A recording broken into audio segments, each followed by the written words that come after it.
S, big breaking news ಇದು. D ಗ್ಯಾಂಗ್ನಿಂದ ಏನು ರೇಣುಕಾ ಸ್ವಾಮಿ ಕೊಲೆ ಪ್ರಕರಣದಲ್ಲಿ 49ನೇ ಸಾಕ್ಷಿಯಾದಂಥ ಡಿ ಗ್ಯಾಂಗ್ನಿಂದ ಏನು ಬೆದರಿಕೆ ಬಂದಿರುವುದಾಗಿ 3 ಜನ ಆರೋಪಿಗಳು ಕಸ್ಟಡಿಗೆ ತಗೊಂಡಿರುವಂಥ ಪೊಲೀಸರು ಇವತ್ತು ಮಹತ್ವದ ತೀರ್ಪನ್ನು ಕೊಡಲಾಗಿದೆ ಅಂತಲೇ ಹೇಳ್ಬೋದು. ಯಾಕಂದರೆ ಏನಾಗುತ್ತೆ ಆ ತೀರ್ಪು ಅನ್ನೋದು ಕುರಿತಾಗಿ 49ನೇ ಸಾಕ್ಷಿ ಸಂದೀಪ್ಗೆ ಬೆದರಿಕೆ ಹಾಕಿದ್ದರು 3 ಜನ ಅಂತ. ಆದರೆ ಇವತ್ತು ಕೂಡ ಅದು ಯಾರು, ಅದರ ಹಿನ್ನೆಲೆ ಏನಿತ್ತು, ಅಥವಾ ದರ್ಶನ್ ಅವರು ಬಹಳ ಕಷ್ಟದಲ್ಲಿದ್ದಾರೆ, ಅವ್ರಿಗೇನಾದರೂ ನಾವು ಸಹಕಾರ ಮಾಡೋಕ್ಕೆ ಸಾಧ್ಯನಾ ಅನ್ನೋದು ಕುರಿತಾಗಿ, ಅಥವಾ ಅವರಿಗೆ ಬೆದರಿಕೆ ಹಾಕಿದರಾ, ಅಥವಾ ಇದರ ಹಿಂದೆ ಬೇರೆ ಯಾರಾದರೂ ಇದ್ದಾರಾ, ಅಥವಾ ಏನಾದರೂ ಬೇರೆ ಸ್ವರೂಪವನ್ನು ಪಡೆದುಕೊಳ್ಳುತ್ತಾ ಅನ್ನೋದನ್ನು ಕೂಡ ಇದು VMTV ಕರ್ನಾಟಕದಲ್ಲಿ ಬಿಗ್ ಎಕ್ಸ್ಕ್ಲೂಸಿವ್ ಮಾಹಿತಿಯನ್ನು ನೀಡ್ತಾ ಇರುವಂಥದ್ದು. ಯಾಕೆಂದರೆ ಆ 3 ಜನ ಮೊಬೈಲ್ಗಳನ್ನು ಟ್ರ್ಯಾಕ್ ಮಾಡಿದಾಗ, ಪೊಲೀಸರು ವಿಚಾರಣೆ ಮಾಡಿದಾಗ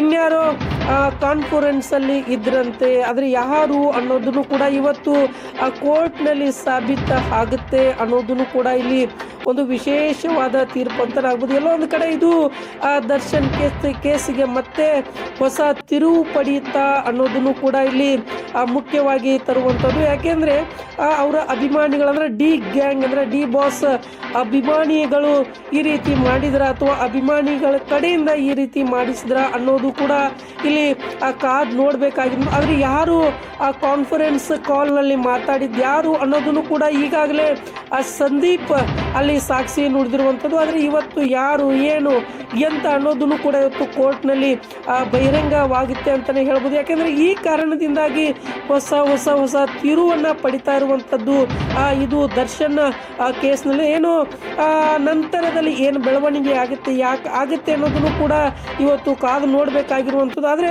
ಎಲ್ಲ ಒಂದು ಕಡೆ ಈ 3 ಜನಕ್ಕೆ ಬೇರೆ ಯಾರಾದರೂ ಇದ್ದಾರಾ ಹಿನ್ನೆಲೆ, ಅಥವಾ ಇವರೇ ಅವರ ಮೇಲಿನ ಅಭಿಮಾನಕ್ಕೋಸ್ಕರ ಮಾಡಿರುವಂಥದ್ದ, ಅಥವಾ ಬೇರೆ ಏನಾದರೂ ಹಿನ್ನೆಲೆ ನಡೀತಾ ಇದೆಯಾ, ಅಥವಾ ಬೇರೆ ಕುತಂತ್ರಗಳ ನಡೀತಾ ಇದೆಯಾ? ಆದರೆ ಏನು ಈ ದೃಶ್ಯದಲ್ಲಿ ನೋಡ್ತಾ ಇದ್ರೆ ಅವರೇ 3 ಜನ ಈಗ ಬೆದರಿಕೆ ಹಾಕಿರುವಂಥದ್ದು ಕೂಡ. ಆದರೆ ಸಾಕ್ಷಿ ಏನಾಗುತ್ತೆ, ಏನು ನಡೀತೆ ಅನ್ನೋದನ್ನು ಕೂಡ VMTV ಕರ್ನಾಟಕದಲ್ಲಿ ಬಿಗ್ ಎಕ್ಸ್ಕ್ಲೂಸಿವ್ ಮಾಹಿತಿಯನ್ನು ನೀಡ್ತಾ ಬರ್ತಾ ಇದ್ವಿ. ಆದರೆ ಇದು ದರ್ಶನ್ ಕೊಲೆ ಪ್ರಕರಣದಲ್ಲಿ ಮತ್ತೊಂದು ಹೊಸ ತಿರುವು ಪಡೀತಾ ಅನ್ನೋದನ್ನು ಕೂಡ ಕಾದು ನೋಡಬೇಕಾಗಿರುವಂಥದ್ದು. ಎಲ್ಲ ಒಂದು ಕಡೆ ರಿಲೀಫ್ ಆಗ್ತಾ ಇತ್ತಾ, ಅಂತರ್ಜಾಲದಲ್ಲಿ ನೋಡ್ತಾ ಇದ್ದೀರಿ. ಏನು DK ಶಿವಕುಮಾರ್ ಅವರು CM ಆದ ನಂತರ ಏನಾದರೂ ಹೊಸ ತಿರುವು ಪಡಿಬೋದು ಅನ್ನೋದನ್ನು ಕೂಡ ಕಾರ್ಯಾಚರಣೆ ನಡೀತಾ ಇತ್ತು. ಆದರೆ ಈಗ ಮತ್ತೊಂದು ಹೊಸ ಬಾಂಬ್ ಅಂತಲೇ ಹೇಳ್ಬೋದು. ಯಾಕೆಂದರೆ ಯಾರೆಲ್ಲ ಬೆದರಿಕೆ ಹಾಕಿದರು, 49ನೇ ಸಾಕ್ಷಿಯಾದಂಥ ರೇಣುಕಾ ಸ್ವಾಮಿಯಲ್ಲಿ ಏನು ಬೆದರಿಕೆ ಹಾಕಿದರು, ಅವರಿಗೆ ಏನು ಆಗುತ್ತೆ ಅನ್ನೋದನ್ನು ಕೂಡ ಇವತ್ತು ಕೋರ್ಟ್ ತೀರ್ಪು ಕಾದು ನೋಡಬೇಕಾಗಿರುವಂಥದ್ದು.